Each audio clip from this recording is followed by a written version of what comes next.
My name is Julie Richardson and I am 34 years old. This is the story of how I discovered my true worth and learned that sometimes the greatest betrayals can lead to the most beautiful transformations. It's a story about family, business, heartbreak, and ultimately finding the courage to build something entirely my own. For as long as I can remember, Richardson and Associates marketing firm was my whole world. My parents, Robert and Margaret Richardson, started the company when I was just 5 years old, working out of our garage with nothing but a computer, a phone, and big dreams. I grew up watching them pour their hearts and souls into building something from nothing. By the time I was 12, I was already helping out after school, organizing files, answering phones, and learning the basics of customer service. While other kids my age were playing video games or hanging out at the mall, I was in the office soaking up everything I could about marketing, client relations, and business management. My younger sister Emma was different. She was 7 years younger than me, and while I was passionate about the business, she was more interested in art, music, and social activities. There was nothing wrong with that. We were just different people with different interests. I never resented her for not sharing my passion for the family business. In fact, I admired how she followed her own path. After high school, I went straight to college to study business and marketing, all while continuing to work part-time at the company. I spent my summers as an intern, learning every department from the ground up. I knew the business inside and out, every client, every process, every challenge, and every opportunity. When I graduated at 22, I joined the company full-time as a junior marketing associate. But I wasn't content to just coast on my family name. I worked harder than anyone else, staying late, coming in early, and constantly looking for ways to improve our services and grow our client base. Over the next 12 years, I climbed the ladder through merit and hard work. I became a senior account manager, then a department head, and finally the vice president of operations. I wasn't handed these positions, I earned them. I brought in new clients, developed innovative marketing strategies, and helped grow the company from a small local firm to a respected regional agency with over 50 employees. My parents were proud of my dedication, or at least I thought they were. They often praised my work ethic and told me how grateful they were to have me on the team. I assumed that one day when they were ready to retire, I would naturally take over the company I had helped build. Emma, meanwhile, had gone to art school and was working as a freelance graphic designer. She was talented and creative, but she had never shown any interest in the business side of things. She rarely visited the office and seemed perfectly happy with her artistic career. I respected her choices and was glad she was following her passion. Everything changed on a Tuesday morning in October, exactly 1 year ago. I remember the date clearly because it was the day my world turned upside down. I had just finished a successful presentation to our biggest client, Meridian Corporation, who had been with us for 8 years. They were renewing their contract for another 3 years, which represented nearly 30% of our annual revenue. I was excited to share the good news with my parents. I walked into my father's office with a smile on my face, ready to celebrate another victory for the company. Instead, I found both my parents sitting behind the desk with serious expressions on their faces. "Julie, please sit down," my mother said gently. "We need to talk." Something about their tone made my stomach drop. I sat down across from them, trying to read their faces. "We've made a decision about the future of the company," my father began slowly. "Your mother and I are getting older and we want to start thinking about succession planning." My heart began to race with excitement. This was it, the moment I had been working toward my entire adult life. "We've decided to transfer ownership of Richardson and Associates to Emma," my mother said quietly. The words hit me like a physical blow. I stared at them in disbelief, sure I had misunderstood. "Emma," I managed to whisper. "But she's never." "We know she hasn't been involved in the day-to-day operations," my father continued, "but we feel it's important to keep the business in the family, and Emma is interested in learning." "Interested in learning?" I stood up, my voice rising despite my efforts to stay calm. "Dad, I've been learning this business for 29 years. I've been working here full-time for 12 years. I've brought in half of our major clients and developed most of our successful campaigns." "We know, sweetheart," my mother said, reaching across the desk. "And we're so grateful for everything you've done. But Emma is younger, and we think she brings a fresh perspective that could help the company grow in new directions." I couldn't believe what I was hearing. A fresh perspective? She doesn't even know how to read a profit and loss statement. She's never managed a client relationship or led a team or dealt with the challenges we face every single day. "That's why we want you to stay and help train her," my father said. "You could be her mentor, teach her everything you know. You'd still be vital to the company's success." The betrayal cut deeper than any wound I had ever experienced. They wanted me to train my replacement, to teach my sister how to run the company I had devoted my life to building, while she got to reap all the benefits of ownership. "What about my future?" I asked, fighting back tears. "What about all the years I've invested in this company? What about my contributions and my loyalty?" "You'll always have a place here, Julie," my mother said. "We're not asking you to leave. We just think Emma would be better suited for ownership." Better suited for ownership. The words echoed in my mind. After everything I had done, after all the late nights and sacrifices and victories, they thought my sister, who had never shown any interest in the business until now, was better suited to own what I had helped build. I sat back down, trying to process what was happening. "Why?" I asked quietly. "Please help me understand why." My parents exchanged glances before my father spoke. "Julie, you're incredibly talented and hardworking, but sometimes you can be intense.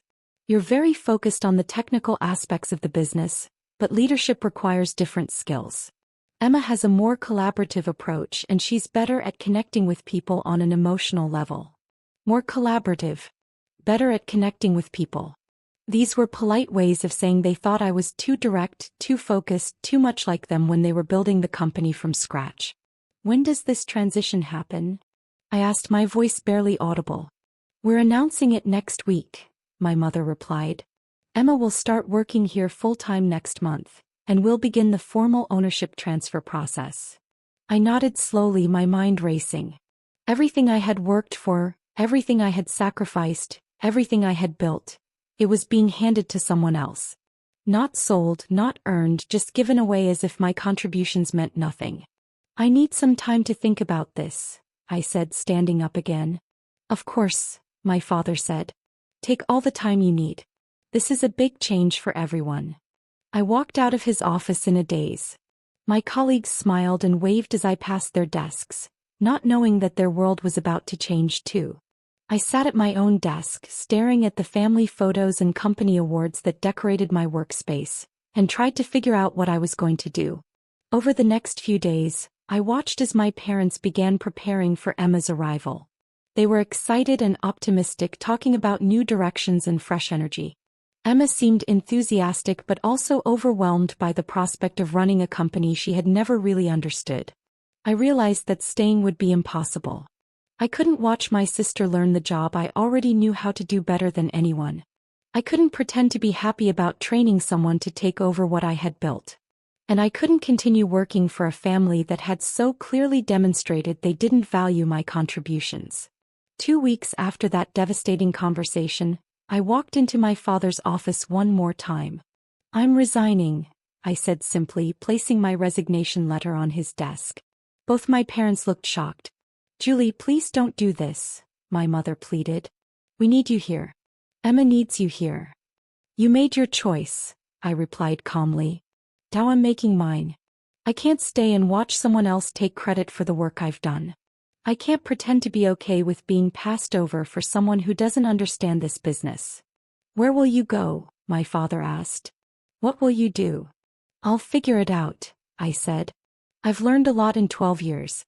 I think I can find a way to use those skills somewhere else." My last day at Richardson and Associates was bittersweet.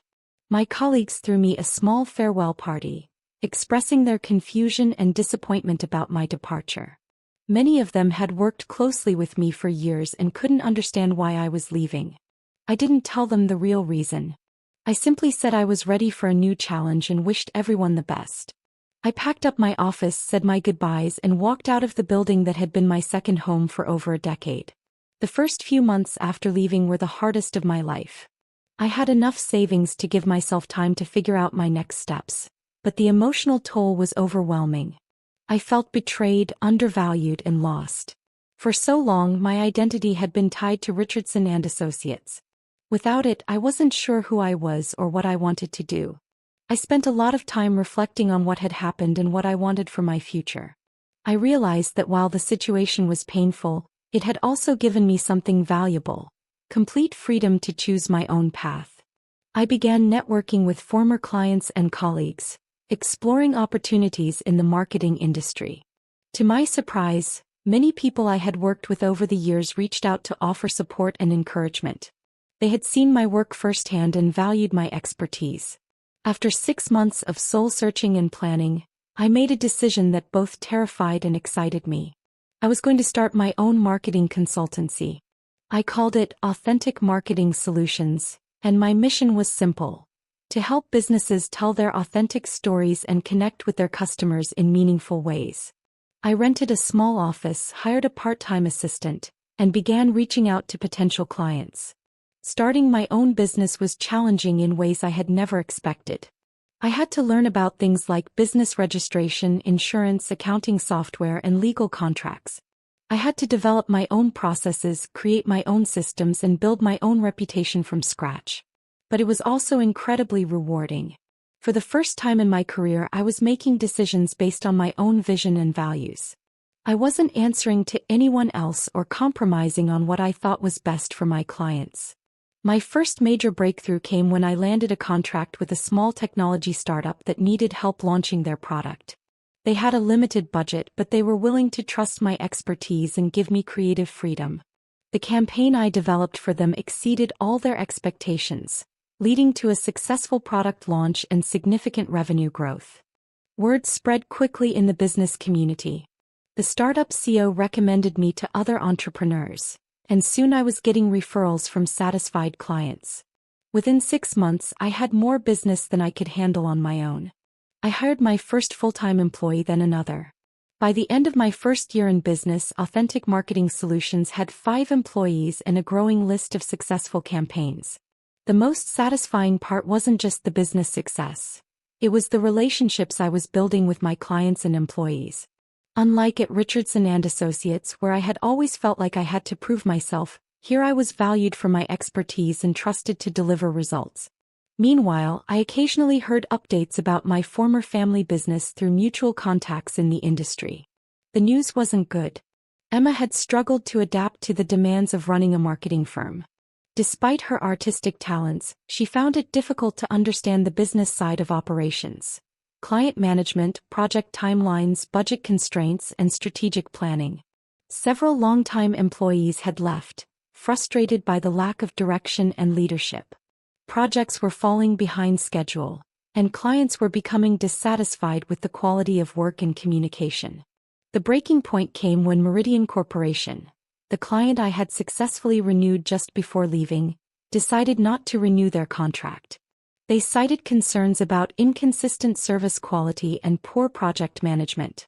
Losing Meridian was devastating for Richardson and Associates, representing a huge blow to both their revenue and reputation. Within weeks of losing Meridian, 2 other major clients also decided to take their business elsewhere. The company that had been thriving when I left was now struggling to stay afloat. It was exactly 1 year after I had left Richardson and Associates when my phone rang on a Thursday evening. I was working late in my office, reviewing proposals for new clients, when I saw my father's name on the caller ID. "Hello, Dad," I answered, keeping my voice neutral. "Julie," he said, and I could hear the strain in his voice. "How are you doing?" "I'm doing well, thank you. Business is good." That's good to hear." There was a long pause. "Julie, I was wondering if we could meet for coffee sometime. Your mother and I would like to talk with you." I had been expecting this call for months. Through my network, I had heard about the problems at Richardson and Associates, and I knew it was only a matter of time before my parents reached out. "What would you like to talk about?" I asked. Another pause. "We're having some challenges at the company and we were wondering if you might consider coming back to help us out." There was the request I had been both dreading and anticipating. "Dad," I said carefully, "when I left, you made it very clear that Emma was better suited to run the company. What's changed? We may have made a mistake, he admitted quietly. The transition has been more difficult than we expected, and we've lost some important clients. We need someone with your experience and expertise. You need me to fix the problems Emma created, I said bluntly. Julie, please. We're family. The company is struggling and we need your help. I took a deep breath before responding. Dad, I appreciate that you're in a difficult situation, but I'm not interested in coming back to Richardson and Associates. But Julie. Let me finish, please, I interrupted gently. A year ago you told me that Emma was better suited for ownership and leadership. You gave her the company I had devoted my life to building. Now that things aren't working out, you want me to come back and fix the problems. But what happens after I fix them? Do I go back to being an employee while Emma remains the owner? Do I train her again and then step aside again? My father was quiet for a long moment. We could discuss your role in the company. Maybe we could work out some kind of ownership arrangement. Dad, I'm not interested in any arrangement at Richardson and Associates. I have my own company now and it's doing very well. I have clients who value my work, employees who respect my leadership, and the freedom to make my own decisions. But this is the family business, he said, his voice breaking slightly. It's what we built together. No, Dad, I replied firmly but kindly. It's what you and Mom built and what I helped build. But you made a choice about who you wanted to continue building it. I respected that choice and now you need to respect mine. What are we supposed to do? He asked desperately. We're losing clients, employees are leaving and Emma is overwhelmed. Dad, you have two options. Either you and Mom can come out of retirement and take back control of the company, or you can work with Emma to learn the skills she needs to be successful. But I'm not going to be your backup plan when your first choice doesn't work out. Julie, please. Dad, I love you and Mom and I don't wish any harm to Emma or the company. But I've moved on with my life. I've built something of my own, something I'm proud of, and I'm not willing to give that up to go backward. There was a long silence on the phone. Finally, my father spoke again. I'm proud of you, Julie. I'm proud of what you've accomplished with your own business. I wish things had been different. I wish they had been different too, Dad. But sometimes things work out the way they're supposed to, even when it doesn't feel like it at the time. After we hung up, I sat in my office thinking about the conversation. Part of me felt sad for my family and the struggles they were facing. But a larger part of me felt grateful for the journey that had brought me to where I was. If my parents hadn't transferred the company to Emma, I never would have had the courage to start my own business. I would have stayed comfortable in my role at Richardson and Associates, never pushing myself to grow beyond what I already knew. The betrayal that had felt so devastating a year ago had actually been the push I needed to discover my true potential. I had learned that I was capable of more than I had ever imagined, not just as an employee or family member but as an entrepreneur and leader. Over the next few months, I heard through the industry grapevine that my parents had indeed come out of retirement to help stabilize Richardson and Associates. They were working to rebuild the client relationships that had been damaged and to provide Emma with more structured mentorship. I genuinely hoped they would find success. Despite everything that had happened, they were still my family and I wanted them to be happy and prosperous. My mother called me a few months later to update me on their progress and to apologize for how they had handled the situation a year earlier. Julie, she said, I want you to know that we realize we made a mistake. We didn't appreciate what you had contributed to the company, and we didn't handle the transition fairly. You deserved better from us. Thank you for saying that, Mom, I replied. That means a lot to me. We're so proud of what you've built with your own company, she continued. We see now that you didn't just understand the technical side of the business. You understood the heart of it. You knew how to build relationships and create value for clients in ways we didn't fully appreciate. I learned from the best, I said. You and Dad taught me about hard work and dedication. I just had to learn how to apply those lessons in my own way. Would you be willing to have dinner with us sometime? Not to talk about business, just to reconnect as a family. I'd like that very much, I said, and I meant it. Today, 2 years after I left Richardson and Associates, my own company has grown to 15 employees and serves clients across 3 states. We've won several industry awards and have been recognized as one of the fastest-growing marketing firms in our region.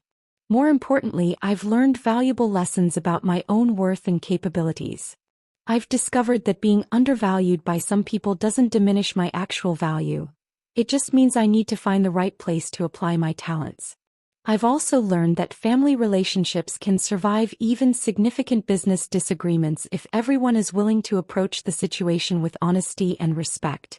My relationship with my parents has actually improved since I started my own company because we now interact as equals rather than as employer and employee. Emma and I have also rebuilt our relationship. She eventually realized that running a marketing firm wasn't her passion and decided to step back from day-to-day operations while maintaining her ownership stake. She's now focusing on the creative aspects of the business that align with her artistic talents, while my parents handle the business management. The experience taught me that sometimes the most painful setbacks can become the greatest opportunities for growth. If I had been handed the family business as I expected, I might never have discovered what I was truly capable of achieving on my own. I've also learned the importance of knowing your own worth and not accepting less than you deserve.